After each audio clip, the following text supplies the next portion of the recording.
We're live. Okay, so last night, or maybe I should say tomorrow morning, was one of the most breathtaking ones for Afghanistan cricket and for the fans, cricket fans across the globe, because they registered their first semi-final spot in any World Cup. Kudos to Afghanistan for their brilliant performance so far throughout the tournament, and their journey began with that excellent win over New Zealand. And finally, we have our four semi-finalists: India, you carry on. England, South Africa, and Afghanistan. In semi-final one, it's going to be Afghanistan versus South Africa. In two, it's going to be India versus England in Guyana, and Afghanistan versus South Africa in Taruba. Yes, correct. And just by the way, since we're talking about that match, of course, Afghanistan have been the talking point really throughout the day. We've seen the wonderful fan celebrations taking place, in Kabul and everywhere. I think the one line that really summed it up as soon as they won was, I think it was Pommy Mbangu on commentary saying, "From Kabul to Kandahar." And I'm like, yes, that's it. That's your line right there. That's your classic line right there and then, where you know full well that this is something that's going to be played on like highlight reels and stuff for years. We've had, by the barest of margins, we've had Carlos Brathwaite, remember the name. We've had all those. MS Dhoni finishes off in style. Yeah, Dhoni finishes off in style. It's an Indian captain. Yes, and India, Srishant. And don't even get me started on Peter Drury commentary. No, and also that one when West Indies won the test at Gaba. Shamar Joseph. Yeah, Shamar Joseph. And of course when Pant won it for India. Yeah, definitely. And how can we forget Vivek Rajdhan? Yeah, but what a date has been for somebody like Afghanistan side. Absolutely. I still remember the first time they actually started, people started talking about their team. I think it was the 2016 World Cup. It was Rashid Khan and Mohammad Shehzad, who were the two players who were the most talked about. And I remember they won a game against West Indies, and West Indies had qualified by then, and then they did that dance with Chris Gayle. And since then, each year they have started having new players who have come together and done well for Afghanistan.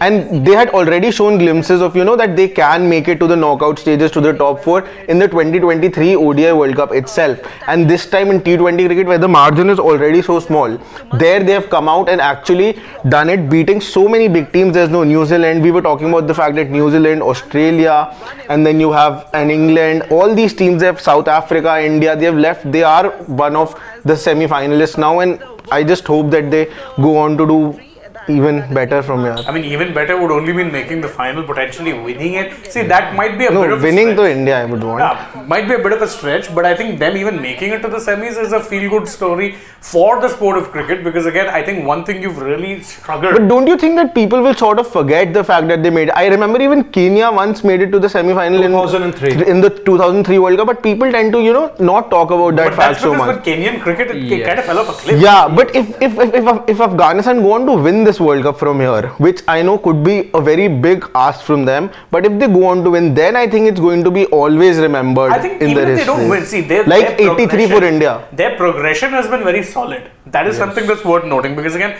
if you go back to say in the 2019 World Cup, they kind of shot themselves in the foot. Because they removed Asghar Afghan as captain just before, gave it to, of all people, Gulbuddin Naib, whose old quote, by the way, has suddenly gone very viral.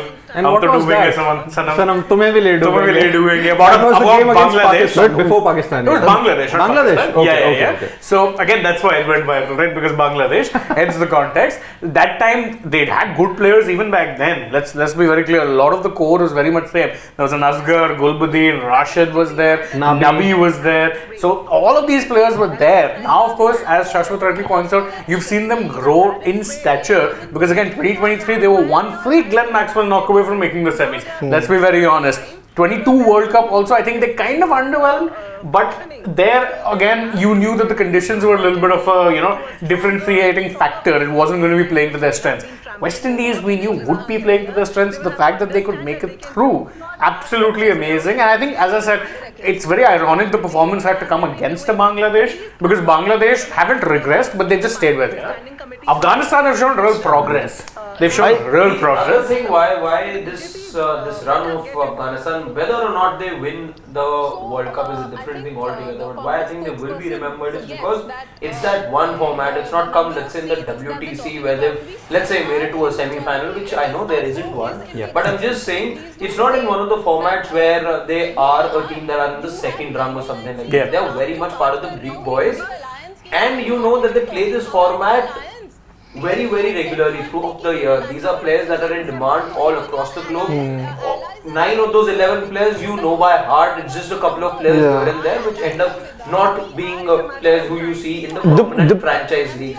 So for those reasons, there is identity to this group already. The other, it's a format that they play all year long. Yeah. And So in fact, they remain relevant as a result. I was seeing a stat where the lowest number of T20s played by an Afghanistan player is 22, and 22 is a decent amount of T20 games. And the highest was 400, and they had 193, 184 with Mohammad Nabi, Naveenul Haq being in the top 3. Kareem Jannat had played the least number of T20s, and that was 22. And then I think second last was 98, Noor Ahmad. So that just shows how much they are, used to playing T20 cricket. Yeah, because a lot of these guys, someone like a Noor Ahmad is very much a star of the franchise system. Yeah. Before he shone for the Gujarat Titans, I think he did well in the Big Bash League, which is what got him that break to begin with. IPL. You've seen, before IPL I'm talking Yeah. about. CPL. Before IPL, it was, the other smaller leagues that he was playing where he was doing much better. Then compounded that nicely by doing well in the IPL. Someone like a Naveen has also been a regular feature, I think in the BBL, has played there a lot of games over there as well as other leagues before. ILT20 and all. ILT20 and the likes, he's played a lot. Rashid, we know, has been a superstar. I mean, if we're talking about modern day superstars of franchise cricket as a whole, you'd have to look past maybe certain the West Indian players, Pollard, Gale, Russell, Narayan. These guys I'd count as the Fab Four. Rashid is someone who's taken that to the next level because the majority of the early years of his career, formative years, were defined by his experience in the Big Bash League and then later the IPL. Exactly. That's where he learned the tricks of his trade, and that's what now he's doing the same things. It's just the consistency levels are frightening. And where does that consistency come from? In the same thing over and over, that dreaded processes word. But it's true. Because if you keep doing those things, it becomes second nature. And just the fact that they believed in themselves all throughout this journey. I don't remember who was the captain before Rashid, before Nabi and Rashid. I think for a brief Asghar period, Afghan. Asghar Afghan. Even he had a huge contribution in this team. I think it's been a very long process which they have continuously repeatedly done again and again and again, and they have believed after so many ups and downs. Also being the state their country have. I remember before the 2023 World Cup or the 2022 World Cup, Rashid actually come out and said that cricket is the only thing that is making people happy back home. So we are doing it for the country. So I think all of that, just believe I think it's a story in itself. Absolutely. I think even before Rashid was appointed as the full-time T20 captain, he did serve them in a few T20 matches, but later he And it's stepped the down. second Stint as captain. Even Nabi was also a captain for a short time. But the best thing about this Afghanistan team is that they're not just dependent on one or two players. Let's just go back to 2016. From 2016 till 2021 or 22, the thing about Afghanistan was that they weren't really maybe able to win over those big teams. Was that they were reliant on just those couple of star Mohammad players. Shehzad, Mohammad I remember. Shehzad, then Rashid Khan, Nabi and all. But Just now, three, but now if you look at the last one-day World Cup that was held in India, and now this T20 World Cup, you have multiple match winners from Ramanullah Gurbaz, Ibrahim Zadran, Rashid Khan, Nabi, Fazalak Farooqi has really stepped up his game. And Azmatullah Omarzai, can't forget him. Azmatullah Omarzai, he has been a revelation. I think he's going to be the all-rounder to watch out for in the near future, I would say. Even Naveen. Even Naveen Ulaq for that matter. Today's match, the match against Australia for that matter, I still believe, yes, whatever Knight did, but had, Afghanistan not got the start courtesy of Naveen Ulaq, it would have been difficult to upset. He was the man of the match. Absolutely. Travis said when you let him get to score runs, we saw that yesterday what he did to India, almost took the match away as well. He got that priceless wicket of him with a peach of a delivery, probably one of the better deliveries. And by the way, it tells you how much scouting is done by the Afghanistan team. They didn't give the new ball to Fazal Haq. Yes. They gave it to what's his name, Naveen, because they knew that he's someone who traditionally gets it to swing into the right-hander, so he'll get it to swing away. The kind of delivery you've seen Trouble or Travis Head, if it's at the stumps moving away, and that's what happened. It pitched in line, just perfect, middle stump, just shaped away and almost like fraction. it was just about 20 clicks less fast, let's say, than what a Stark did to him, but the ball was the same, idea was the same, pitch it there, get him to play, swing away, boom, stump's gone. And then again he's just stuck, and you don't blame him. It was a pitch of a delivery, but see, that's where again the smartness comes. Even today you're giving one thing though, the smartness of Rashid, the captain, and I agree, it's not just Rashid, we clearly the backroom saw visuals staff today, how much of an involvement the backroom staff does. Yes, what we saw with more than one Gulbuddin Naik going to the ground, that was hilarious though. When Bravo was in constant chatter with a couple of the players, but more than that, the fact that one point that was made not just in the Australia match and today as well, I think during the comments, I think it's a relevant point as well. Rashid Khan himself fielding in the deep, he's not often in close proximity, where let's say you've got a character like a Gurbaz who's all the more excited to take anything and everything that just beats the outside edge, and he's always ready to go for an appeal, a DRS.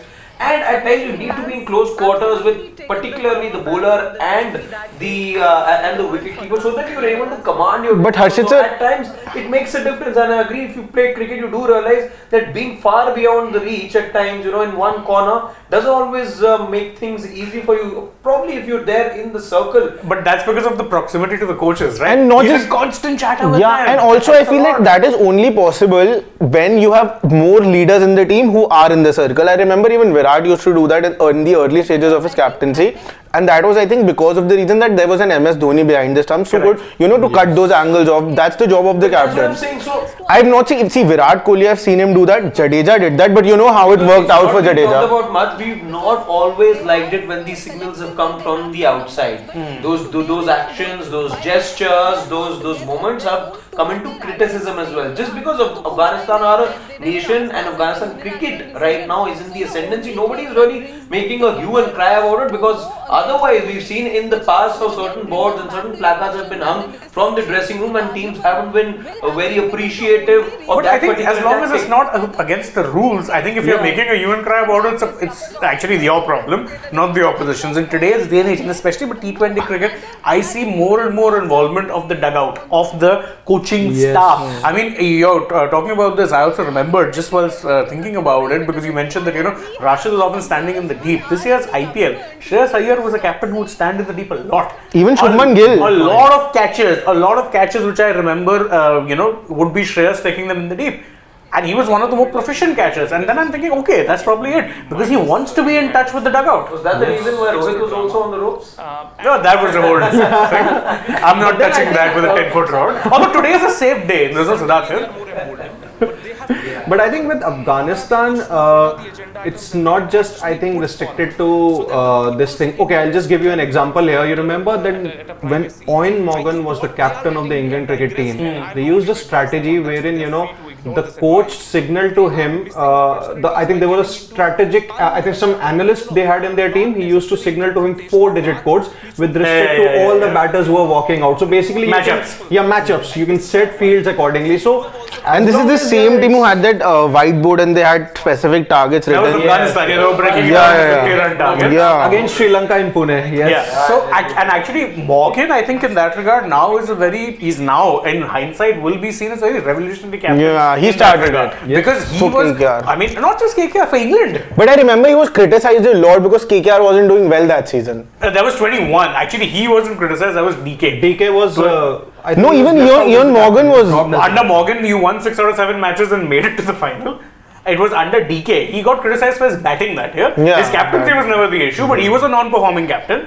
That's a fact. No, with Morgan, he's done it even at international level. And that is in itself revolutionary, because, I mean, in the sport of cricket, the captain wields a lot of power. So to willingly cede that power for the greater good of the team and say that, listen, I can't possibly know everything. I'm one man, and if you have an army of analysts behind you, you may as well let them tell you something. These matchups and everything now are an everyday part of how we consume the sport. I mean, even we do it in our own analysis, where you look at it and know, oh, left-hander's coming. That means you're not going to be seeing the left-arm spinner bowl. You'll most likely try and get on an off spinner. Or if you're bowling your leg spinner, you will tell him to bowl googlies, spin it away from the left-hander. That analysis now is such a regular thing. And for those guys who are paid to, the big bucks to dig that data and come up with those sort of things, you may as well use that info. Otherwise, what's the point of employing them? That's revolutionary. And I actually laud Morgan for that, because again, he was someone, now you look at it very ahead of his time. 2015 onwards, he took over the captaincy. That approach won England 2 World Cups. I again maintain, 22, it was as much a Morgan team that won it as it was a Joss Butler team. Butler inherited a very good team that year. But 2019 World Cup was not, it was basically a tie. They still won it. I'm just correcting They still won it. On the rule, they won it. I agree, it shouldn't have ended that way, but on the rule, they won it. That's different. But anyway, let's get back to the topic at hand now, because we've discussed Afghanistan in detail. We mustn't forget, guys, 3 other teams in the semis, and I think we have a very interesting semi-final lineup. I don't think anyone predicted it, because as Rashid Khan rightly pointed out, aside from a Brian Lara, literally no one picked Afghanistan to make it. No one. But no, Rahmatullah Gurbaz did. Of course he would. But he did. No, but he clearly said it. Is Gurbaz an analyst? No, but Gulbuddin Naib said that Australia and then 3 others can decide themselves. That was a comment from Pat Cummins. India-England semi-final, but I predicted also India-Australia final. That's not going to happen. That comment from Cummins now is doing the rounds, because I don't know who it was who tweeted. It was one of the Afghanistan players who tweeted that quote. Gulbuddin Naib, I think. No, it wasn't Naib. It wasn't Naib. It was Najibullah Zadran. Yes, it was Najibullah Zadran. Thank you. And he even, by the way, this is how social media aware a lot of players are. He even tweeted the emoji. That's how aware these guys are. It's next level, I tell you. Next level. Half of them, if they don't use their actual account to scroll, definitely have burner accounts. No, they definitely do, because I think still they aren't as big stars as like the Indian players are and all of that. So I think they are really raw. The Indian players also know everything. No, they do, but they won't come out. You wouldn't come to know even if they are. No, now you do. Now Look at, you only did that story yesterday, right? Which one? Varun Chakravarti. Yeah, but he deleted it, right? So that's. And it's not just him. This is this thing. And remember, Prithvi Shaw, this Nitish Rana, Nitish Rana, Ravi Bishnoi also got. Riyan Parag. Riyan Parag as well. And not just him. Recently, Harshit Rana posted a story also saying when things are meant to come your way, it'll come your way, sort of thing. You know what he's talking about. These guys know. Surya and Bumrah, the day that captaincy decision was made, did they not let their Feelings get known? Absolutely. Known to everyone. Absolutely. So these players are all aware about social media, but that's a whole different debate for another time. Let's focus on the other teams. Obviously, see, from Group 2, you have South Africa and you've got England. So from the Sena nations, you've got Say. The other 2 teams be like, nah. That's my dad jokes quote of the day. Done. Let's move on.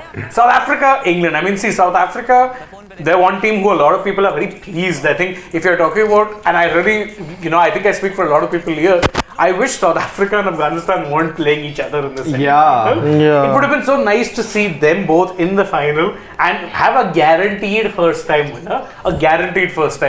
Right now, the only way you have a first-time winner is if one of South Africa or Afghanistan go the distance. Yeah. So, but who do you think start favorites in that semi-final? It's funny. Normally, I would say South Africa, and I do think that on paper, mano a mano, man for man, they are the stronger team. But that match is going to be played in Taruba. Yeah. Now, Taruba has not been one of the, let's say, better batting strips. The one strip I think that surprised everyone was St. Lucia. St. Lucia has been by some distance the best batting strip you've gotten. Bridgetown, Barbados also at first, but now recently you realize the more cutters you bowl into the pitch, it is impossible to score off even with the shorter square boundary. So Taruba, I think it's an even keel sort of a contest, because again, if it's a sluggish pitch, I do think that Afghanistan have the bowling. I think that match, by the way, and we always say this with knockout matches, knowing what you're going to be doing, right? Toss is key. Toss is especially key in this game because you have 2 teams who like setting totals. Yes. Neither South Africa nor Afghanistan are very good at chasing totals, but they love setting a total. So whoever wins, I think, will bat first. And then it's really going to be this thing. Are one of them breaking their chasing jinx? Or is one of them just going to be like, okay, we'll do exactly what we're good at, go out there, set a target, defend the target? I think it's also, I wouldn't really say it's a grudge match, but I think Afghanistan versus South Africa is also a very, very important match for Afghanistan, because if you remember in 2023 World Cup, when Afghanistan lost to Australia, it hurt their semi-final chances. But it was that loss against South Africa in that final league stage game that confirmed that they would not be able to reach the semis. Ooh, revenge 2.0. Yeah, that is the point. That this is where I think Afghanistan, in terms of the spin lineup or the way they are performing or the energy that they have, more importantly the self-confidence that they have, I think they might just be 51 in comparison to South Africa 49. But then the way South Africa have gone about their business so far, and more importantly, and I would say they are being led by their lucky charm, who happens to be former under-19 World Cup winner and two-time SA20 World Cup SA20 league winner too. So I think in terms of matchups, it's going to be very, very exciting. What I think could be the differentiating factor, or maybe the most exciting factor in this contest, would be how Henrik Klaasen and David Miller handles Afghanistan spinners. Because one of those, whosoever gets the upper hand over the other, I think is going to win the match for them. Yeah. That is going to be the most important battle. Well, your key battles TV package is sorted then. I feel Even though I like to reserve my thoughts for that day when we come to predictions.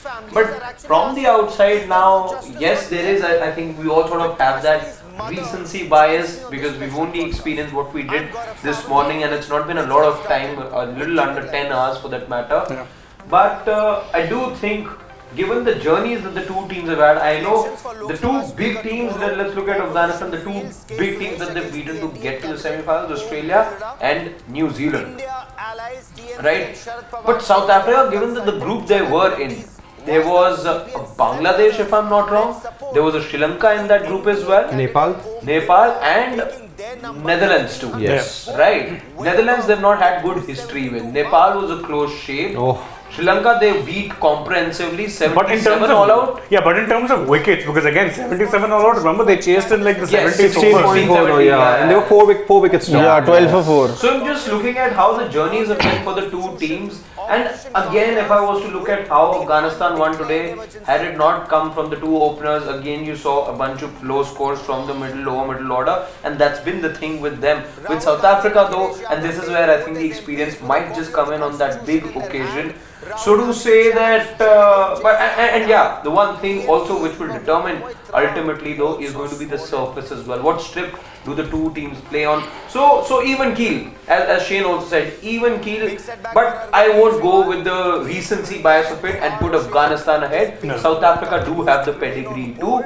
They also hungrier, by the way, if Afghanistan, given whatever's happened in the nation and the cricketing journey, but South Africa have far more, and their hunger has lasted far longer.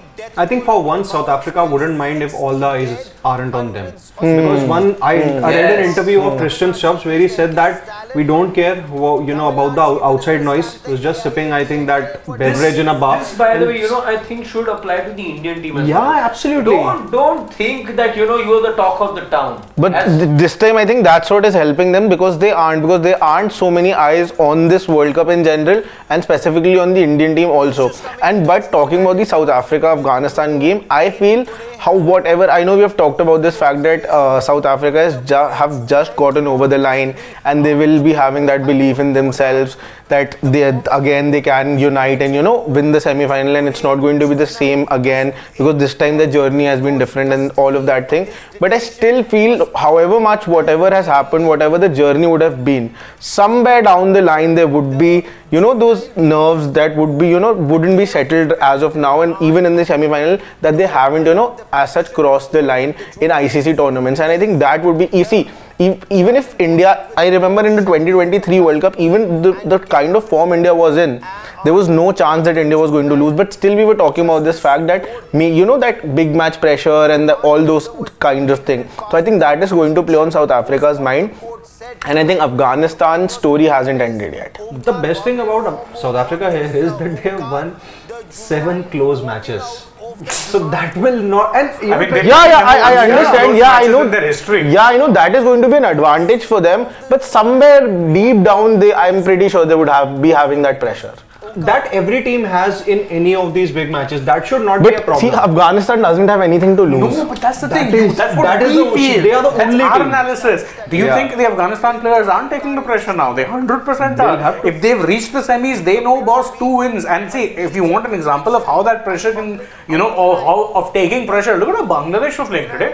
I've never seen them back like that. I have never seen them back with that much intent because they've always been a safe side. Why did they do that? Because they knew that if they chased it down in 13 overs, that was the equation, they could have actually been the team in the semis. Oh my God. So pressure does actually do funny things to you, and Afghanistan will take pressure now. We might say, oh, they have nothing to lose and they've overaccomplished, which is correct. But if you're a professional athlete and you've made it that far, you're not going to be satisfied with third place.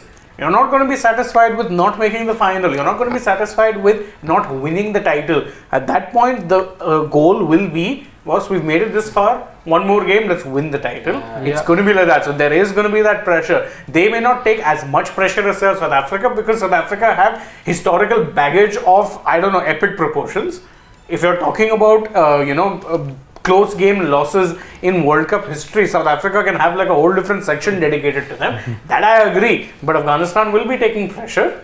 That's for sure. Yeah. Also, when you see what the chatter is on social media, when you see what the experts are saying about you, when you see those visuals of people taking to the streets and scores and scores of them, those things have their own pressure. Ask the Indian team that if those things didn't pay for anything. Perhaps one of the reasons why we've been associated with the C word is because of the fact that those expectations have gotten the better of the Indian team. And like what I heard from an expert the other day, the Indian team must start feeling now that they are no less, that they are a team that belongs to this format as well. For a while now, that feeling was taken away, especially because of the events of 2022. But the Indian team, as long as it believes that they've done their homework and that recalibration, it's happened.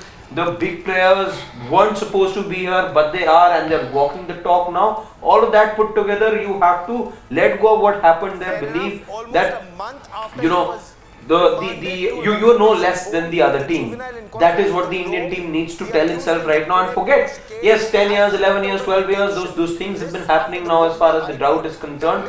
But if you have that self-belief, that's probably all you need to win those last 2 matches. And that brings you to the next semi-final nicely. Obviously, we've spent a good chunk of time talking about Afghanistan and South Africa, but India-England is a game that, as Harshad already points out, if it put that fear in India, not just the players but even the fans, that perhaps you don't belong at that level.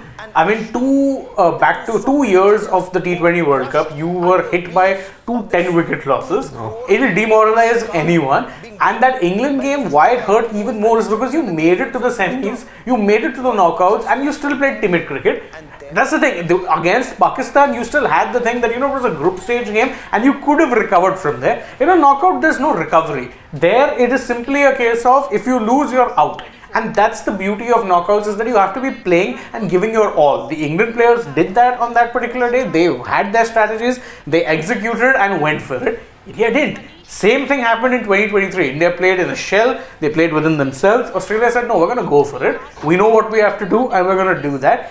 India... I have an interesting stat to the semi-final. I was just seeing it today. Oh. The last time an Indian bowler who took a wicket in a T20 World Cup against England, who was it?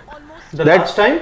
An Indian bowler picked up a wicket against England in a T20 World Cup. That was way back in 2012. Exactly. Who was it? I think. Yeah. Ashok Dinda. Oh man, Okay. that is a stat indeed. Because 2014, I don't think you played them. No. 2016, you didn't play them. It's 2012. Yeah, That- It was 2021 you didn't play is the them, last yeah. person to take a wicket against England And in in the T20 2022, you World didn't Cup. take a wicket against them. So, definitely, not really the best of times as far as India versus England. But again, this time, much as I was saying that Afghanistan and South Africa would be even keel, given the conditions you may get in Guyana, I'm tempted to call this very much not just even keel, but I'll give India a slight edge. Same. Condition specific. If you ask me which team looks more assured, I will say that this England team, even though their bowling perhaps isn't that good, The bowling isn't that good when it comes to, England's case. It's looked hit or miss at times. Maybe a couple of bowlers who've really stepped up. But when you're looking at it from, let's say, an India perspective, their bowlers have been very, very good. The batting at times has been hit or miss. With England, it's the opposite. Now, factor that in to a tricky pitch, which is what we're expecting in, Guyana, where the match is going to take place. There, though, those conditions, I do think India have the players to actually do well. Because, of course, the bowling will flourish. It's far better. And in a worst case that the batters, there is a bit of a collapse, there is enough batting there that you can sensibly see things home, assuming you aren't, let's say, setting a total.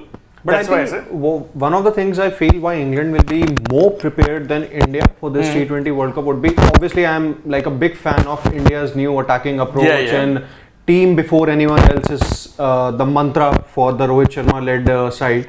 But with England, I think one thing that they did very right in the 2022 T20 World Cup semi-final was that they were ready with the matchups. And once again, I think they are going to be very okay with it. So that's where I think England's preparation will be spot on. And plus now they have the advantage of having a Jofra Archer who could be a menace for the Indian cricket team. He can absolutely run through any bowling attack. Absolutely. And that's where I think even Chris Jordan is also coming off a very, very good match against the USA. Obviously, different. A 4-wicket over, a hat-trick.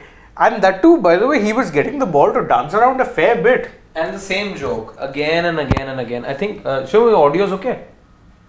The same joke and the same joke, it's working. It's working. It's working. And the same joke all over again. The same joke all over again with regards to Chris Jordan. How he's an absolute failure when it comes to the IPL, but just tends to get the best out of him every time he wears the England jersey. Hey, he's one of those weird players, and also now I think death over specialist for England, which is very ironic because in the death in the IPL, you've seen him get tonked everywhere. There he lives up to his nickname of Air Jordan. But for England, he's a very different beast, and what's better is he's worked on his batting. Yeah, that's one advantage now because again, I'm a big fan of Mark Wood. But I think it's safe to say he's had no impact on this tournament whatsoever. So dropping him and bringing in Jordan lengthens your batting a bit and gives you someone who can operate in the death as well. I mean, Jordan is very Shardul-like in the sense that he'll get you runs, but he'll pick up those wickets. Do you think that India should be batting first in the semi-final and No, absolutely. I'm in big favor of batting first. I feel like you know what will happen if England? I know why you might be saying that they should be batting for bowling first. I think that if England come out and get a score of about a 170, 180 in those conditions at Guyana, and then you have to come out. Then I think Rohit Sharma and Virat Kohli, Virat specifically not being in the form, would be under tremendous pressure because they would know the past history and all of these things, plus him not getting runs also. But if they come out and bat, and then I think Rohit Sharma will carry forward his form. Even Virat could chip in, and then the batters, because suddenly you'll not be under, there's no kind of pressure as such. No scoreboard pressure. No scoreboard pressure. See, I think one of the things about England is that they wouldn't refrain from changing their bowling lineup so as to make sure that India can find some of their bowlers, difficult to handle. I'll give you an example. I won't be surprised, and this is just a bold prediction, that Tom Hartley gets to play for England in that match. It is possible. In place of? It could be any spinner. It could be. But I'm just trying to draw a pattern here, and I think teams have sort of realized that you don't ask India to chase in a crunch situation. You don't give India the opportunity. 2021 Pakistan game, you didn't get the opportunity. 22, you weren't given the opportunity. 23, you weren't given the opportunity again. I think teams do realize, and maybe this is where the Virat Kohli factor also comes in. I think you don't want to be giving him a chase. The time that you have a Virat Kohli and some of the other Indian players know what the asking rate is, and maybe it does get the best out of Virat Kohli in particular. Times that you want him to put the runs on the board, he's been found wanting, let's admit that. IPL numbers are also proof of it, but the times that he knows what's to be done, it gets the best out of him. You look at his best knocks, his knock in Mohali, his knock in Melbourne, all come while chasing. I'm not saying that he's not been good, while setting the total. But specifically in this format, I think this is what he needs. This is what he feeds off as well. So maybe it works well for the Indian team to know the scoreboard, and given the conditions, because they can be slowish, I think you have a good chance, given the bowling you have, to restrict England as well to a decent enough total that doesn't in fact put that much of pressure on the Indian batters. But Harshit sir, what I feel here is that approach and the problem while chasing was till the time you were better while chasing. I think that was post you actually adopted this sort of gameplay that you're going to go all guns blazing. In a chase, the problem would be then, if it's 170, 180 ish score in those conditions, could be a very tentative sort of a chase. You might not know how to go about it. You might want to go attacking you because that's how you play. 180 though is actually a very good total in Guyana. Oh, You yeah. have to restrict England to about 155-60. And then there, I think that would be a tentative sort of a zone for the Indian batters, because this kind of approach they have taken till now, then that would be in question. If India come out and bat, then I feel that they are going to be really aggressive and play to the situation, and then they'll kind of assess the conditions and get to a good score. While chasing, as soon as you get two batters out quickly, the top order, then I think all the batters would be under pressure, and then the chances would be depleted a bit. I don't know. I think they'll stick to their strength if they win the toss, and if I know how it is that the minds in the England camp work, I can bet my bottom dollar if Josh Butler wins the toss, he'll put India into bat. I have a similar feeling. Yeah. I have a similar feeling. But seeing all of that, and we've discussed all the But if there is rain around, then it might change. oh yeah, there's rain around, but And there is rain around. yeah, and But there- with Rohit Sharma, I think the point is that he is very clear that he wants to bat first if he wins the toss on most occasions. Yeah. Yeah. And I think that's going to be the right decision. Anyway, if we have to, before we go, take a look at the questions from both semi-finals, and we'll quickly go around the room. Pick your winner. So basically, pick your finalists. Okay, I'll go. I'm going with. Pick your winner. Pick your winners of both the semis. Both the let's, semi-finals. let's, Okay. let's hold off on our final predictions. Okay, I will go with England, South Africa. I think India, Afghanistan. You go first. I will say, I think it'll be India versus South Africa. It'll be the battle of the jokers. Shivam? India first. India, I Afghanistan. predicted yesterday. Okay. India. So for me, it will be India, South Africa. Just me who's not giving India a chance. Yeah. No, I think the conditions are going to suit Yeah, India. Yeah, if you're giving flat conditions, I don't see this India team beating You know, I England. get Yeah. this very, very, tricky very strong conditions. feeling. Nobody picked England, South Africa? No. No, you picked England, South Africa. I picked England. Yeah. That's what he was asking. Oh my god. I picked India, South Africa, and I'm also saying that there's going to be a new winner this time. Very interesting. Very interesting. Anyway, we'll take some questions. You've got Dhanush, who says that Afghanistan or South Africa will make their first World Cup final. Yeah, that is actually correct. Mayank Madan says that Sidvi and Shashwat are unreal. Poor Sidvi is catching strays even when he isn't here. He says that one day he'll say Afghanistan is best in Asia after India, then says Afghanistan cricket will fall. Please don't ruin our interest in the show. When did he say that Afghanistan cricket will fall? When did I say? He was just giving an example of Kenya, and Kenya is a legit example, 2003. I said people won't remember the And fact. I don't know, I could hear Vishwanathan say that, when I was reading it. That I do agree with. Yeah. Hashtag Vishy Impact. Yeah. And I've never said this, so yeah. Mayank Madan once again saying that Pant plus Dubey plus BK, their approach is so frustrating. I agree. I think these are your three big Pant question is marks. still okay. I don't think Pant is a question No, mark at all. I think I'll remove Pant and bring in Jaddu. Yeah, he's a big question mark actually. Harsh Dubey says there's background noise, you don't seem to care. Yes, That's there was, but this was frequency match. Harsh, see, these are things that do happen sometimes when it comes to live programming. Our apologies. Technical glitch, and I think our producer sorted it out as soon as he could. You don't seem to care. I mean, if we didn't, you'd still be hearing the background noise. Unless you think we're background noise, which is a whole different thing. Yeah. Shubham Garg says that India needs England to have batting first. England is batted first only against Namibia. If they bat first, their middle order will get tested. That's a fair call, actually. Yeah. It's a very fair call. And then you've got Demon Slayer fans saying South Africa will win this World Cup easily. Easily. No, it's not going to be. If they They win haven't the- won if a they win game the easily. semi-final- Yeah, exactly that. Maybe that's what he's talking about, law of averages. If they win the They'll win it now. semi-final, if they win the semi-final, then we'll have a new winner. Then the Protea fire at long last, huh? Yeah. Let's take some other comments and Is then anyone we'll... picking Afghanistan as the winners? No. Then the same song that Pat Cummins had will be in case of Aiden Aiden Markram. Markram. Oh yes. Please. Best piece says that Shivam Dubey should be replaced as he's not bowling as well as batting. Fielding also is not good. He's not looking like he belongs to international cricket from body language. I agree.